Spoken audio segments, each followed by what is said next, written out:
Welcome back to No Limit Drag Racing 2.0. It's been a while, but we finally have a new update, and with the new update, a new car. The Dodge Charger SRT Hellcat, I think Redeye. Comment down below if you know which variant this is exactly meant to be. But anyway, I've got a 5.6 second setup for you guys to try out here. I'm going to go through it a bit differently than usual. I'm going to go into a bit more detail with the upgrades and the tune. Point out a couple of things you can adjust if it's not quite working on your particular device. And then at the end of the video, I've got a clip of my best 5.6 run so far. So make sure you stick around for that. So first things first, let's get into the upgrades. Starting off with engine, you simply want to max out everything in this section. We're going for the fastest time possible, so of course we want as much power as possible. So just fully upgrade everything in the engine section. As for intake, fully max out intake. And the exhaust, you can't change the exhaust type on here, and that's because we're using turbos. Now, all of the power adders can achieve 5.6s, but they don't tend to work if you switch between them with a particular setup. So I've made this setup with the turbos, so make sure you go with the turbos as your power adder. And then for the exhaust, I've just gone normal exit. You can use any of these other ones, it's just preference, but as I said, I've gone with the normal one. So key thing here is just make sure you go with turbo like I have, and of course max it out. Onto transmission, fully upgrade transmission and make sure you pick the 6-speed transmission. And then clutch and flywheel, we want stage 4 maxed out as well. Onto suspension, front brakes and rear brakes. I have fully upgraded them here. I don't think you need to, so if you want to save a bit of money, you could leave the front and rear brakes stock. I haven't tried it out with them stock, but I don't think it affects the time. So if you want to save a bit of money, you could try not upgrading those brakes. But of course, I have fully upgraded them here. And front suspension, max that out, as well as the rear suspension. Same thing, axle config, maxed out. The key thing with axle config, make sure you pick torque arm. These different configurations do behave slightly differently, so as with all of my videos, make sure you pick the same one I'm using, which is the torque arm most of the time. Then on to frame, roll cage, fully upgraded.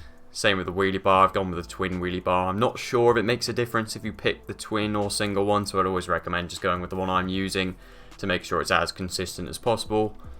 Weight reduction, fully max that out, we want the car as light as possible. And weight transfer here, this is one you could maybe save a bit of money on. You'll see from the tune setup in a minute, the center of gravity is kind of near the middle, so you might be able to get away with only one upgrade on the weight transfer. I'm not 100% sure though, so if you do want to save a bit of money, maybe try only upgrading weight transfer once, see if you can set the right C of G. If you can, then there's no need to max it out, but of course I've just maxed it out anyway here. Same thing with the parachute, it says it adds stability. I'm not 100% sure if it really does anything though. I've upgraded it, I don't think you need to, so again, if you want to save a bit of money, you could leave out the parachute. Then on to the computer, nitrous tuning we don't need because of course we're not using nitrous, we're using turbos. And then for all the rest, launch, fuel, timing and boost controllers, just fully max those out to the best available. And finally onto tyres, this is probably the most important one which people get wrong. You need to copy the exact same tyre config that I'm using. Reason being, a bigger tyre is going to behave differently to a smaller tyre. You're going to need different gearing depending on the tyre size and many other things. So just make sure you pick exactly the same tyres I've got. So slick rear tyre, 33.5 height, 21 width and 15 rim diameter. And then onto the front, we can't change the compound, so it's a street compound. And then we're going to want 25 height, 4 width and 16 diameter. So make sure you copy those tyres exactly the same or it won't work at all. That's one of the most important areas everyone always messes up. Now onto the tune setup, you actually want to start off with the computer section. Reason being, you won't be able to set your transmission gear ratios unless you've set the limit RPM. So in computer, I've launch control off for this setup, so just make sure that box is unticked. And limit RPM, this is the one you need to change. Make sure that's 10,000, otherwise the game won't let you fully rev the engine out. Shift light RPM, 9600. This is kind of preference. You'll see from the clip in a minute, I'll put the RPM in the top right corner from the replay. You don't actually change gear at the same point every single gear. It is dependent on which gear you're in. So 9600 is about a rough area of where you change most gears, but you don't change bang on 96 for every gear, so make sure you keep an eye out for that. You can set that to whatever you want really, but I do usually just go for 9600 with the max power build. And delay box, this is preference as well really. I like to react to the amber light on the Pro Tree and then the car will go on its own on green. If you want to react to the green light and just not use the delay box at all, just make sure you set that to 0. But as I said, for preference, I set it to 0.040 for the Pro Tree. Onto fuel rate and timing. This is the one where you need the perfect tune you see in the top right hand corner of the screen. Now you can't copy my particular numbers for this. It is going to be unique to your car. So what you can do is pay 300 gold for the perfect tune for fuel rate and timing.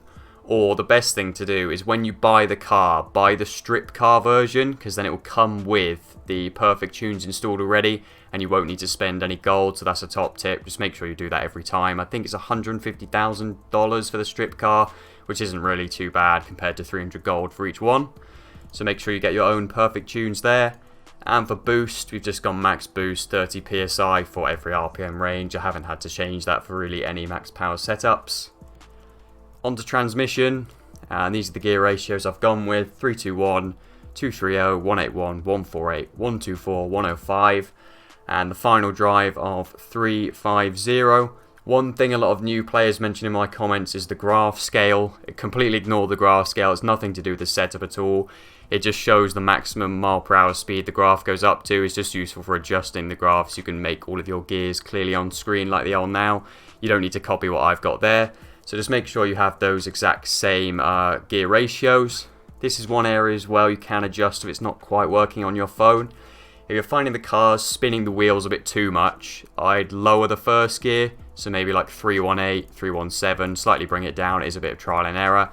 And if the opposite's happening, if the car's not spinning the rear wheels at all and it's really bogging down, increase that first gear to maybe 323, 324. Just be a bit of trial and error, slightly increase it until you find one that works for you. But to start with, I just use the exact setup I'm using. Onto suspension. I do actually have a tutorial I recently made on tuning suspension yourself. So if you want to learn how to tune suspension in this game, top right hand corner of the video now, I'll link that video if you want to do it yourself. But for this particular one, 0.2, 0.2 on the ride height, front and rear. Stiffness, we've gone 66 front and 26 rear. Bump, 1000 front and rear. Rebound, 7000, 7000. And extension, I've gone 0.5 and 0.1. Then onto the wheelie bar. 3 on the length and 1 on the height. And weight, 0.51 and 0.05 for the height. This is another area you can change if it's not quite working on your particular phone. So if you find the car spinning the wheels a bit too much, you can bring that back to maybe 0.49, 0.5. If the car's bogging down, then you can do the same. Bring it up to 0.53, 0.52.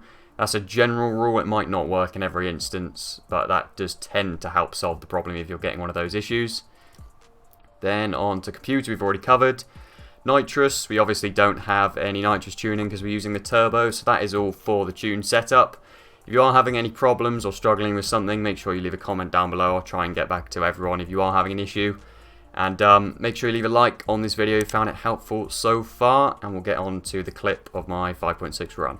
So here's my best run so far with this car, a 5.669 I think, so one of the quickest cars I've tried in this game to be honest. And tyre temp, go for 124 or 125, that tends to be the best region in the game at the moment. And I do use Pro Stage, as you can see. You don't necessarily need to, I just do it for a bit more consistency with positioning the car. And then it's launch on the amber light because I have the delay box set. As I said previously, you don't need to use the delay box, that is just preference. Across the line, it did stutter a bit there for some reason, but thankfully it didn't affect the actual run, it was just afterwards because as you can see the run quality is still 3 green. And there you go, a 5.669 with a 0.80160 pull, so that was really good launch to be honest. That probably helped towards why it's so quick. And well, that's it for the video. Make sure you leave a like if you have enjoyed, subscribe for more videos like this, and I'll see you guys next time.